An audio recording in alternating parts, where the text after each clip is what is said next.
കഴിഞ്ഞ 2 പ്രാവശ്യവും കൊടിക്കുന്നിലായതുകൊണ്ട് ചിലപ്പോൾ പുള്ളി തന്നെ ആകാൻ സാധ്യതയുണ്ടെന്നാണ് വിചാരിക്കുന്നത്. ചിറ്റയൻകുമാറായിരിക്കും സാധ്യത. ഇത്തവണ ഇവിടെ ജയിക്കാൻ സാധ്യതയെന്ന് പറഞ്ഞാൽ പറയാനൊക്കത്തില്ല. കട്ടയ്ക്ക് വരും.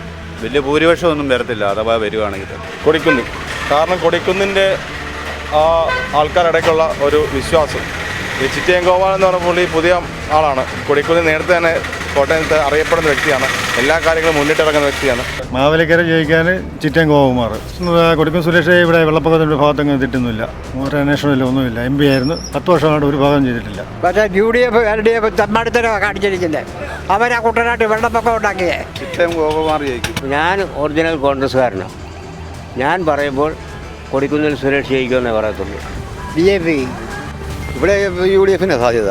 2 പ്രാവശ്യമായിട്ട് കൊടിക്കുന്നിൽ സുരേഷ് ജയിച്ചിരിക്കുന്ന മണ്ഡലമാണ് ഇത്. ഇപ്പം അത് കൂടുതൽ ഭൂരിപക്ഷത്തോടെ കിട്ടും.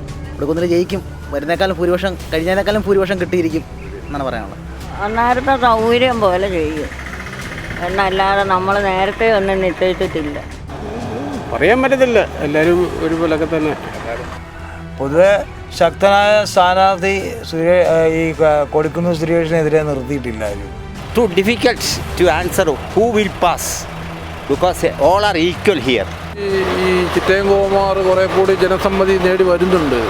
ഇപ്പം ആര് ജയിക്കുമെന്ന് തീർത്തു പറയാൻ പറ്റത്തില്ല.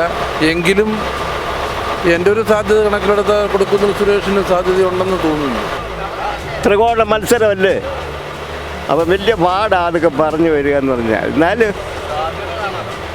ഇടതുപക്ഷമായിരിക്കും എന്നുള്ള എൻ്റെ തോന്നല്.